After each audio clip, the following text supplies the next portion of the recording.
La copa de champán chocó contra el cristal y el eco resonó en toda la sala. Julia, mi mujer desde hacía 8 años, sonrió con esa elegancia calculada que siempre parecía arrancar aplausos. Madrid, viernes por la noche. La inauguración de su flamante bufete. Abogados jóvenes con trajes a medida, socios veteranos con sonrisas de manual, todos pendientes de ella. Yo estaba allí, como siempre, en un segundo plano. ¿Y todo esto?, dijo levantando su copa. No habría sido posible sin Pablo. La gente giró la cabeza hacia mí. Sentí esas miradas clavarse en la piel. Sonrisas condescendientes, aplausos tibios. Yo, el marido que pagaba facturas y avalaba préstamos. El tipo estable, nada glamuroso, nada que dé titulares. Pablo ha sido mi mayor apoyo. Continuó, con ese tono que sonaba de agradecimiento, pero sabía que escondía un filo invisible. Firmando préstamos, garantizando créditos, asegurándose de que yo pudiera concentrarme en lo que de verdad importa. Un murmullo aprobador recorrió la sala. Entonces, lo vi. Ese sobre blanco que ella sacó de su bolso con un gesto teatral. Pero ahora que ya estoy establecida. Su sonrisa se ensanchó como la de una actriz en pleno clímax. Creo que ha llegado el momento de pasar página. Silencio. Exactamente 3 segundos de silencio absoluto. Después, una risa. Luego otra. Y otra más. La mitad de la sala reía como si aquello fuera un chiste brillante. Algunos incluso aplaudieron. Yo no me moví. Solo miraba el sobre. Papeles de divorcio. En mitad de su fiesta de inauguración, en mi cara. No te sorprendas tanto, Pablo, dijo acercándome el sobre. Tenías que saber que esto iba a pasar. Mira a tu alrededor, añadió, señalando el espacio moderno, los muebles caros, la gente elegante. Este es mi mundo. Tú solo fuiste una transición. Sentí un nudo en la garganta, pero no dije nada. Doblé el sobre, lo guardé en el bolsillo de mi chaqueta y caminé hacia la puerta. «Pablo, no seas dramático», me gritó a la espalda. «Quédate, toma una copa, lo hablamos después». Pero no me giré, ni una palabra, solo ese frío calculador creciendo dentro de mí. Ella no tenía ni idea de lo que acababa de tirar por la borda. El trayecto en coche de vuelta a casa me dio tiempo para pensar. 8 años reducidos a un espectáculo. 8 años en los que yo había sido mucho más que una transición. La primera vez que la vi, Julia era una asistente legal con grandes sueños y deudas aún más grandes. Inteligente, ambiciosa y arruinada. La matrícula de derecho la tenía asfixiada, su tarjeta de crédito al límite. «Es solo temporal», me dijo una noche en la cocina, con las solicitudes de préstamo extendidas sobre la mesa como si fueran mapas de guerra. «Cuando me gradúe y me establezca, refinanciaré todo a mi nombre. Tú quedarás libre». Y yo la creí. Más que eso, quise creerla. Porque estaba enamorado, porque quería verla triunfar. Así que firmé. Primero 68.000 euros para la facultad, luego 15.000 más para la preparación del examen de abogado. Después, otros 37.000 para un máster en litigación corporativa. Cada vez, la misma promesa, solo hasta que pueda devolverlo. Pero nunca paró. Tras graduarse, apareció la siguiente petición. Una línea de crédito de 25.000 euros. «Necesito parecer lo que soy», me dijo, probándose un traje carísimo frente al espejo. «Si no visto como ellos, nunca me tomarán en serio». ¿Y yo? Yo seguí firmando. Ahora, sentado solo en el salón de nuestro piso en Chamberí, con el sobre en la mano. Todo tenía sentido. Ella lo había planeado desde el principio. Había convertido mi apoyo en una escalera, y ahora que estaba arriba, me empujaba sin mirar atrás. Lo que no sospechaba era que, mientras celebraba con copas y carcajadas, yo empezaba a trazar otro plan, uno que pondría a prueba su arrogancia, uno que no necesitaría violencia, pero sí inteligencia. Julia había olvidado algo muy importante.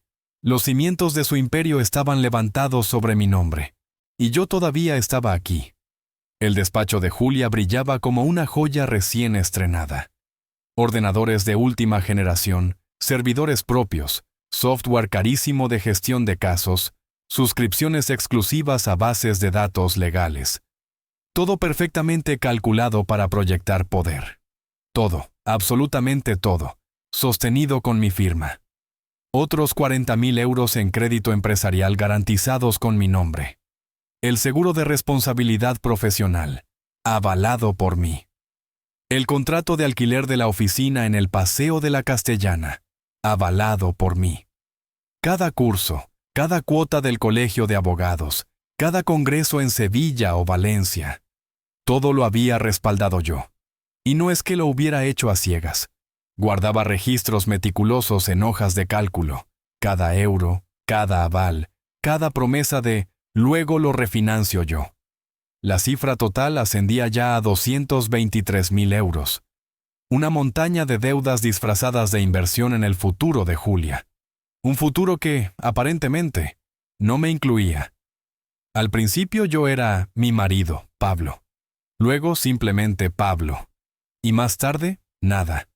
Un hombre sin historia, una sombra a su lado. Ella había ido borrándome poco a poco. Y yo, en mi ingenuidad, seguía firmando papeles.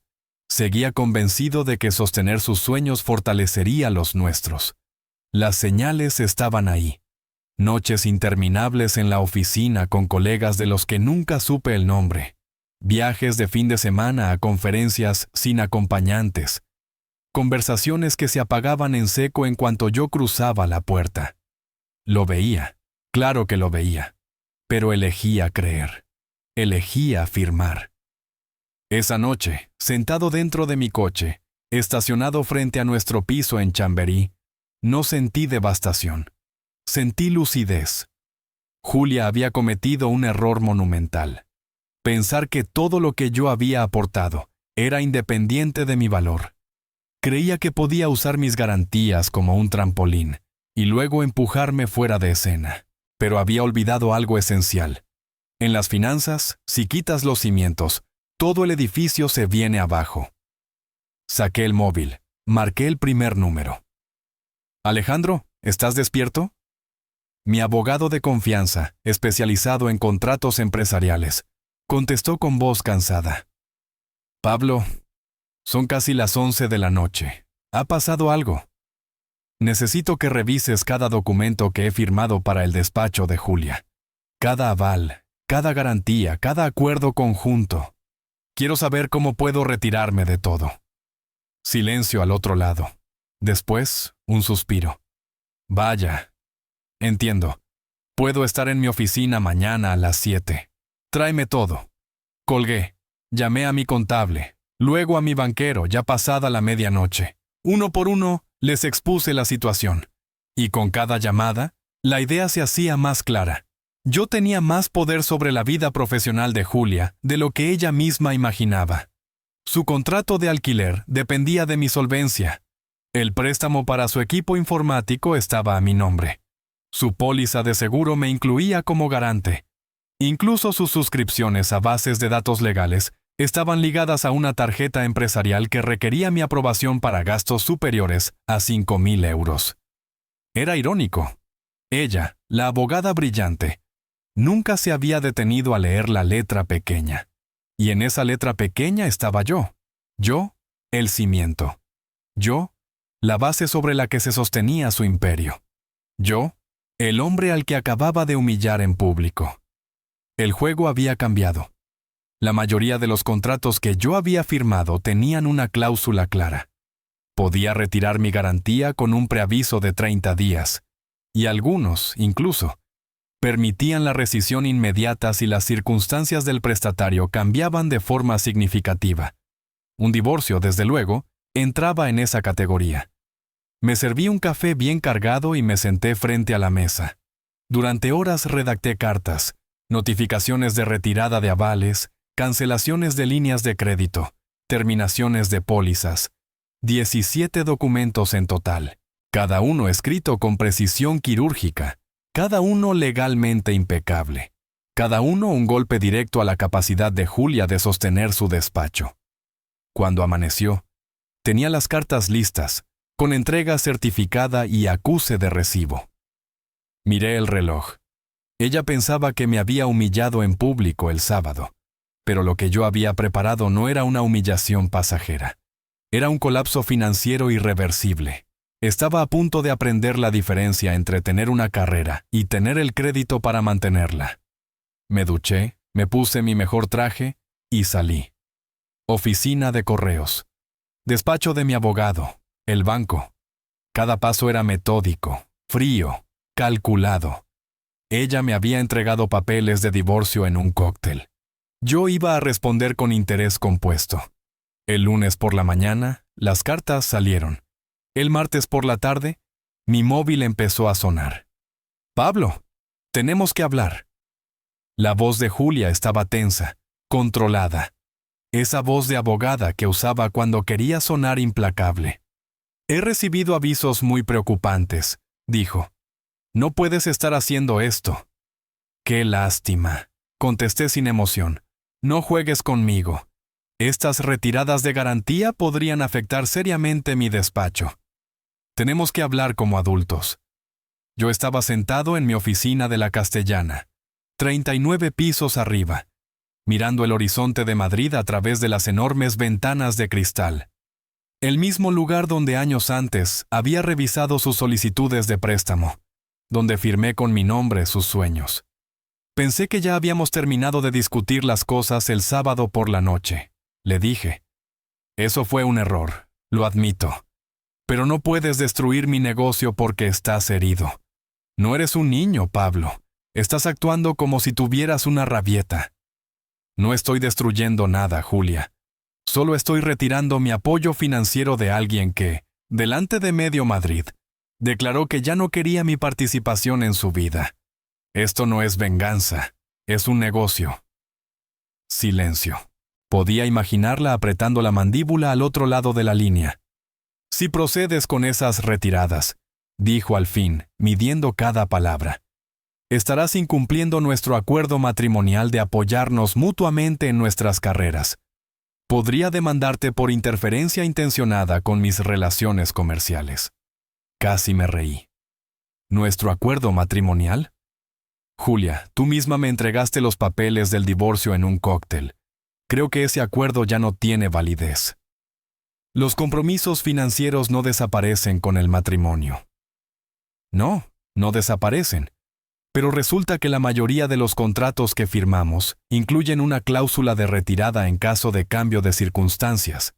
Y créeme, el divorcio es un cambio de circunstancias. Mencioné a Alejandro, mi abogado. Y entonces, ella lo dejó caer, con esa seguridad cruel que tanto la caracterizaba. «Alejandro, ¿te has parado a pensar en quién está casado? Su mujer, Claudia, es colega mía, está en mi grupo de práctica». Me quedé helado. Recordé de inmediato la escena del sábado. Claudia, la rubia de sonrisa afilada que estaba junto a Julia cuando me entregó los papeles. La que se rió más fuerte cuando me llamó marido de transición. Las piezas encajaron como un rompecabezas perverso. «Lo sabías», murmuré despacio con la garganta seca. «Sabías que probablemente acudiría a Alejandro para pedir consejo legal. Sabías que Claudia le contaría exactamente lo que pasó en tu fiesta». Ella guardó silencio, pero yo podía sentir su sonrisa satisfecha a través del teléfono. «No se trataba de tu divorcio, Pablo. Se trataba de control, y lo sabes». Esa frase me atravesó como un cuchillo.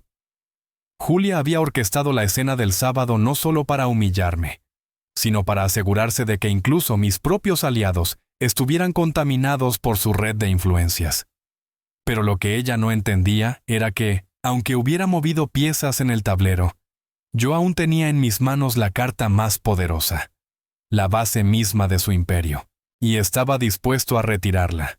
Julia había apostado a que yo estaría demasiado avergonzado como para mover un dedo. Creyó que mi silencio, mi humillación pública, me paralizarían. Y ahí cometió su error. «Julia, dime», le dije con calma por teléfono.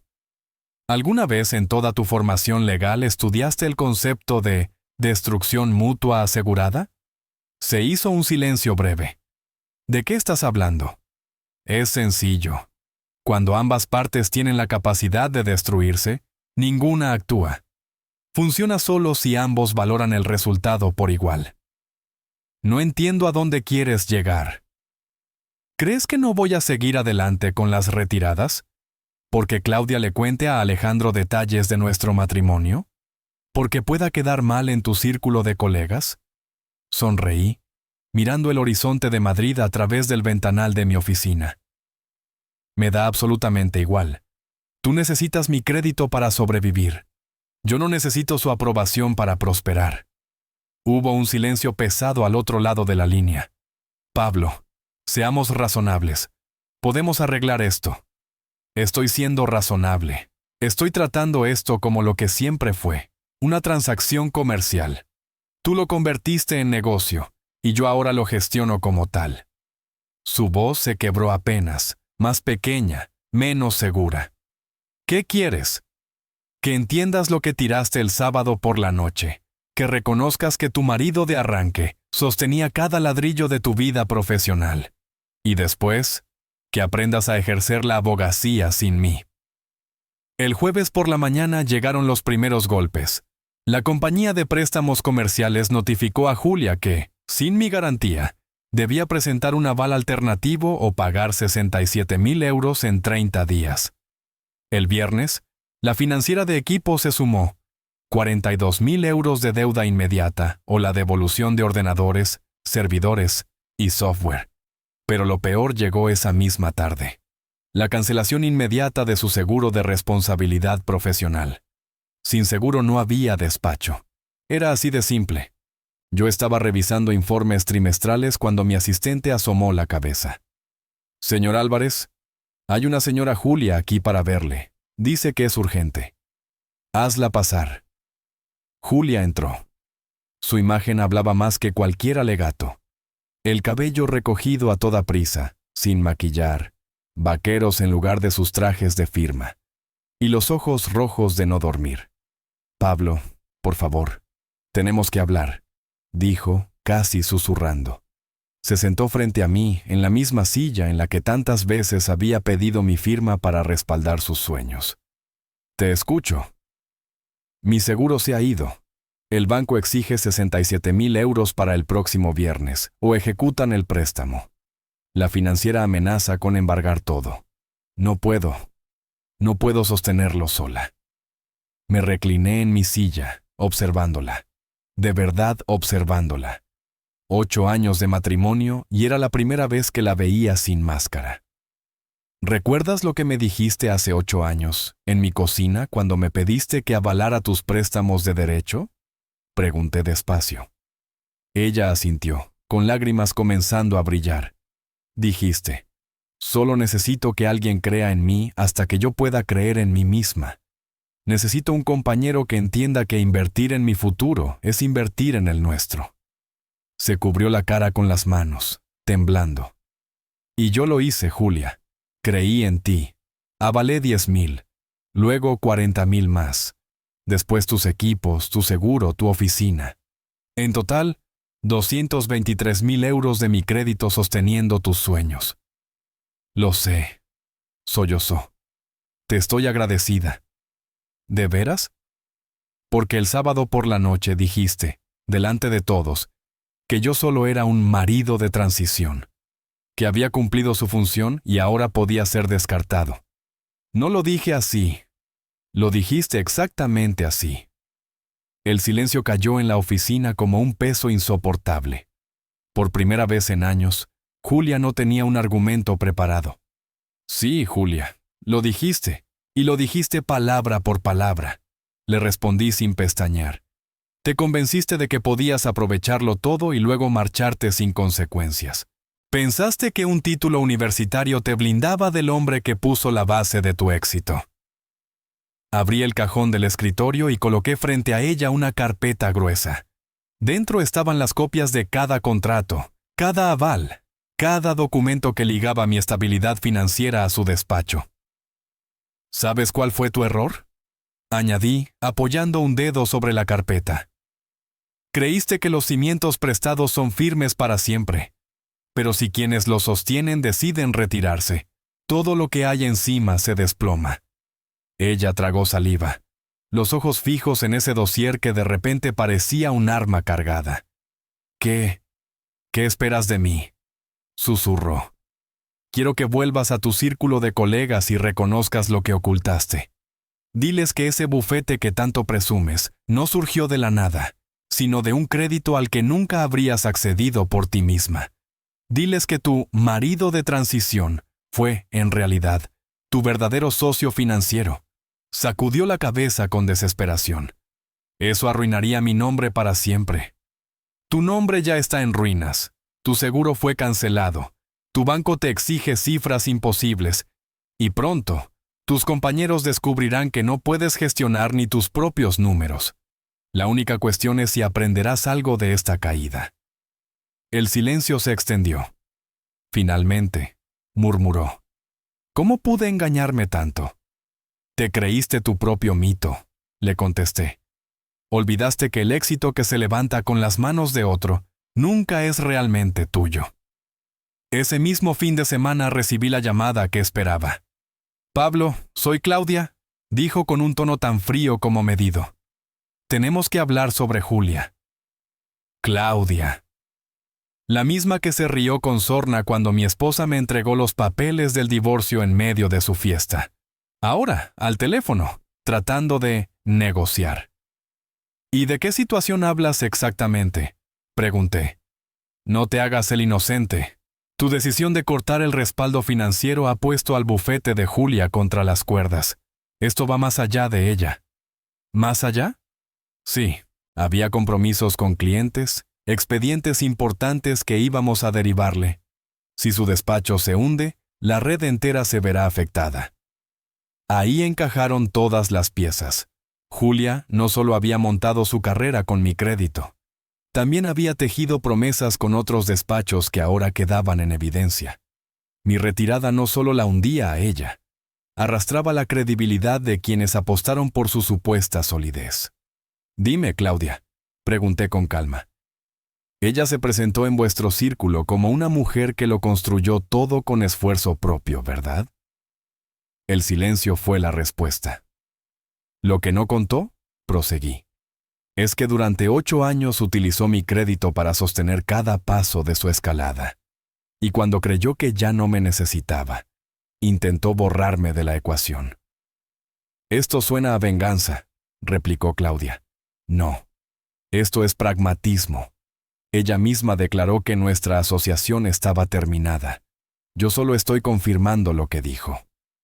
Al otro lado de la línea se escuchó una respiración tensa, y comprendí el motivo real de la llamada. Los colegas de Julia estaban presionándola. Su caída ya no era solo suya, manchaba también a quienes confiaron en ella. Es sencillo, Claudia. Lo único que puede salvar algo de esta situación es que Julia admita, públicamente, que su bufete dependió siempre de un apoyo económico que ya no tiene. Que reconozca que su marido temporal era en realidad el sostén de su imperio. Jamás lo aceptará. Entonces verá cómo su despacho se viene abajo, y quienes le entregaron clientes quedarán como ingenuos por no verificar su solvencia. El aire se volvió denso en la línea. Finalmente, Claudia habló. ¿Eres consciente de que también sufrirán clientes inocentes? Me acerqué al ventanal y miré la ciudad extendiéndose bajo mis pies. Ella debía haber pensado en eso antes de intentar ridiculizar al hombre que sostenía sus cimientos. El silencio fue mi única respuesta. Entonces no hay margen de negociación, dijo por último. Ninguno, colgué, y me quedé contemplando Madrid. Imaginé a Julia frente a una pila de facturas impagables, viendo cómo su acceso a bases de datos y seguros desaparecía, y entendí que, por primera vez, todo estaba en equilibrio. Existe una salida, le dije con calma. Si Julia quiere ser realmente independiente, que lo demuestre.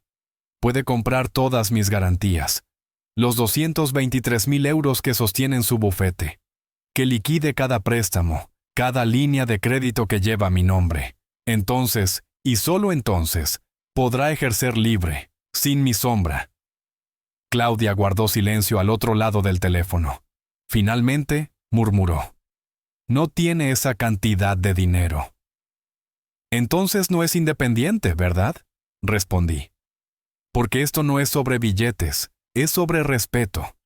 Sobre comprender que una sociedad significa caminar juntos, no exprimir al otro hasta dejarlo vacío. Dejé que mis palabras flotaran. Y si no puede pagar, continué, tendrá que rehacer su carrera desde cero, como al principio, encontrando a alguien dispuesto a creer en ella. Pero esta vez todos sabrán en qué clase de compañera se convierte cuando consigue lo que quiere. La línea se cortó. El lunes por la mañana amanecí con 97 llamadas perdidas. Estaba desayunando cuando el móvil empezó a vibrar otra vez a las 6 en punto. La dejé ir al buzón de voz. Para cuando salí de la ducha ya había 15 intentos más y una avalancha de mensajes. Pablo, por favor, llámame. Todo se está viniendo abajo. Han cancelado mi seguro. No puedo acceder a las bases de datos legales. Los clientes se quejan. Ayúdame. Conduje hasta mi oficina mientras el teléfono no paraba de temblar en el asiento del copiloto. 43 llamadas cuando aparqué. A las 9 en punto, irrumpió por mi puerta. Su aspecto lo decía todo. Sin maquillaje, ropa sencilla, el pelo recogido de cualquier manera. Sus ojos, hinchados de tanto llorar. Pablo, no puedo más, dijo sin aliento. Mis sistemas están bloqueados. No puedo preparar un escrito que vence mañana. Mis clientes dependen de mí. Levanté la mirada del ordenador. Eso suena como un problema, sí. No es broma, esto no es un juego. Deberías haberlo pensado antes de decir, delante de todos, que ya no me necesitabas. Vale, lo admito. El sábado fue un error, una estupidez. Pero no puedes destrozar toda mi carrera solo porque te herí. Me puse de pie y caminé hacia la ventana. Afuera, Madrid seguía girando, ajena a nuestro derrumbe personal. ¿Sabes cuál es la definición de marido de transición? Pregunté sin girarme. No. Alguien cuyo único valor es servir de puente hasta algo mejor. No por quién es, sino por lo que da. Y tenías razón, Julia. Eso fui yo, tus cimientos. Pero hay algo que olvidaste. Cuando los cimientos desaparecen, todo lo que construiste sobre ellos se desmorona. Me volví hacia ella. Su móvil vibró en la mesa. Lo miró y se quedó pálida. ¿Quién es?, pregunté. La Asociación de Abogados. Normal. Se preocupan cuando descubren que un letrado ejerce sin seguro. ¿Tú los llamaste? No hacía falta. Cuando cancelaron tu póliza, fueron notificados automáticamente. Y ya sabes, practicar sin cobertura es una falta gravísima. Me sostuvo la mirada. Y entonces entendió. No solo había perdido a su marido, había perdido los cimientos de su identidad profesional. 3 meses después, lo confirmé en un boletín jurídico. Julia cerraba su bufete y aceptaba un puesto como asociada en un pequeño despacho de provincias. Su sueldo era de apenas 48,000 euros al año, menos de la mitad de lo que solía gastar en sus cuotas mensuales. Claudia volvió a llamarme una vez más, pidiéndome que reconsiderara por el bien de la comunidad legal.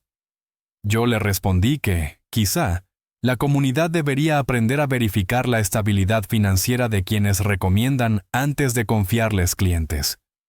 El divorcio se cerró rápido, sin oposición. Julia no podía permitirse un juicio. Me quedé con la casa, la misma en la que había firmado cada documento creyendo que estaba invirtiendo en un futuro común. Al final, comprendí la lección.